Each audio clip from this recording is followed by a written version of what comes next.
बिस्मिल्लाहिर्रहमानिर्रहीम, अस्सलाम वालेकुम। मेरा नाम मोहम्मद बिलाल है और आप देख रहे हैं हमारा यूट्यूब चैनल।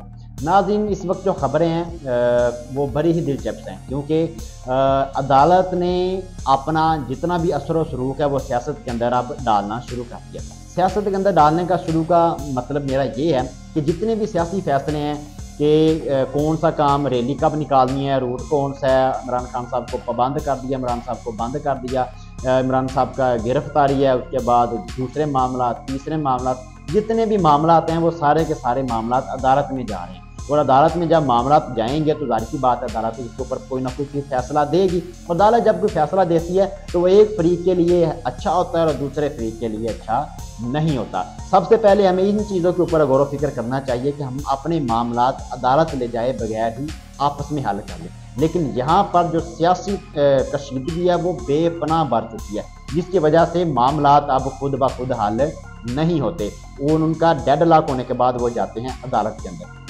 और अदालत जब उनके ऊपर फैसला देती है तो उसके बाद एक तरफ तो मिठाइयाँ चल रही होती हैं, लेकिन दूसरी तरफ तनकीद के नश्कर चल रहे होते हैं। तो यहाँ पर इस वक्त जो सियासत आ रही है तो उसके ऊपर राना सनाउल्लाह का एक बयान है, वो आपके साथ मुलाजा फरमाते हैं। राना साहब कहते हैं कि पहले इस मुल्क में सियासत होती थी।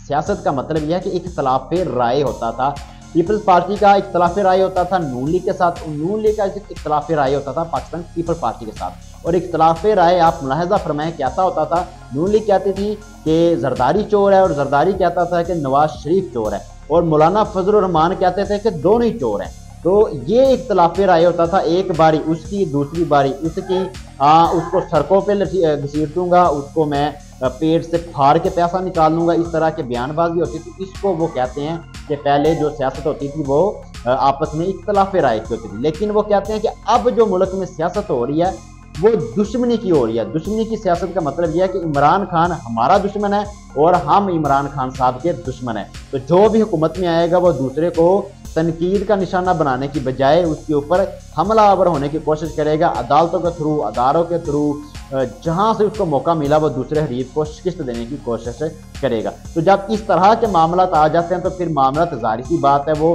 बातचीत से तो हल हो नहीं सकते। तो फिर उनके लिए जो आखिरी दरवाज़ा खटखटाया जाता है वो होती है अदालत। और अदालत जब फैसला देती है तो वो एक फरीकैन के लिए अच्छा होता है, दूसरे के लिए अच्छा नहीं होता। तो इन मामलात को देखते हुए अदालत के ऊपर काफ़ी अरसे से काफ़ी तनकीद की जा रही थी। जो सबसे ज़्यादा तनकीद नून लीग की तरफ से की जा रही थी।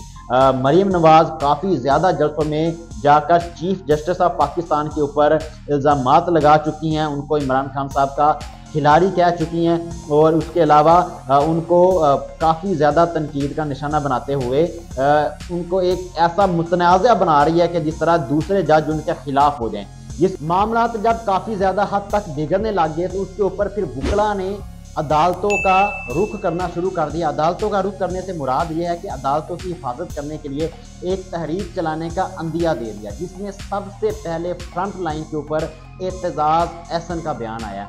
एतजाज़ एहसन ने बड़े खुले अल्फाज में तमाम लोगों को वार्निंग देकर कहा है कि जिस तरह से आप कानून के साथ खेल रहे हैं, कि जिस तरह अदालत ने फैसला दिया कि 90 दिन के अंदर इलेक्शन करवाने हैं, तो उसका मतलब है कि 90 दिन के अंदर अगर इलेक्शन ना हुए तो फिर आपने आइन का मजाक उड़ाया है, आइन शिकनी की है। उसके ऊपर भरपूर एक्शन लिया जाएगा। जो बंदा इस अहकामात की पाबंदी नहीं करेगा उसके ऊपर आर्टिकल 6 लगेगा, और आर्टिकल 6 लगने के साथ साथ उसको सजाएं और जजाएं तक हम लेकर जाएंगे।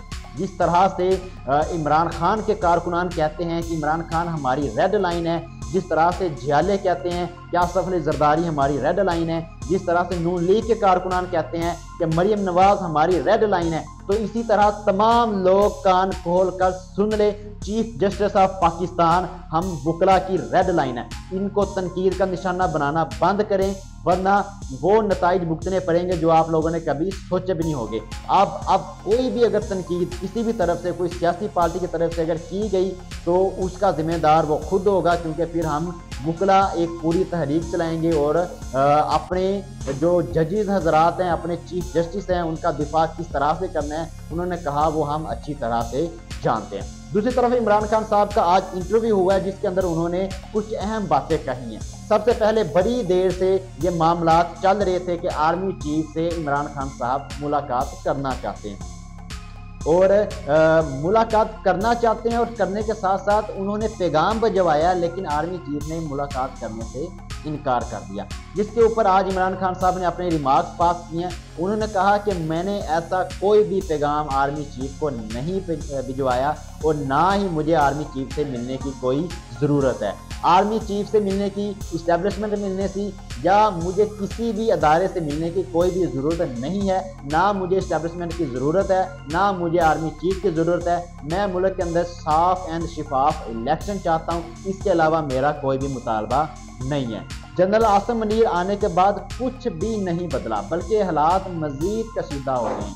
इमरान खान साहब ने वाज़िया तौर पर कहा कि जब जनरल कमर जवेद बाजवा रिटायर हो रहे थे तो उसके बाद हमने सोचा कि इस मुल्क के हालात, जो इस्टेब्लिशमेंट अपना किरदार अदा कर रही थी, वो काफ़ी हद तक ख़त्म हो जाएगा। और स्टार्टिंग में ऐसा लगा भी, क्योंकि आज़म स्वाति रिहा कर दिए गए, उसके बाद कुछ दूसरे मामला भी हैं जो ख़त्म करने की तरफ मामला बढ़ने शुरू हो गए। लेकिन उसके बाद अब दोबारा कुछ मामला ऐसे हुए हैं कि हालात पहले से भी ज़्यादा कशीदा हो गए हैं और हालात अब किस तरफ जाएंगे उनका कोई इल्म नहीं। हम मुल्क में इलेक्शन चाहते हैं, आइन के मुताबिक चाहते हैं और आइन के मुताबिक हमने असम्बलियाँ तहलील की, हम अदालत गए, अदालत ने आइन के मुताबिक फैसला दिया। तो जब तमाम चीज़ें आइन के मुताबिक चल रही हैं तो फिर मुझे किसी के साथ मुलाकात करने की या किसी अदारे के साथ मुलाकात करने की, इस्टेब्लिशमेंट से बात करने की मुझको क्या ज़रूरत है। तो नाज़रीन, अब तक के लिए इतना। इंशाल्लाह मिलते हैं अगली वीडियो में। आप हमारा साथ दें, चैनल को लाइक करें, सब्सक्राइब करें, ज़्यादा से ज़्यादा शेयर करें। पाकिस्तान जिंदाबाद।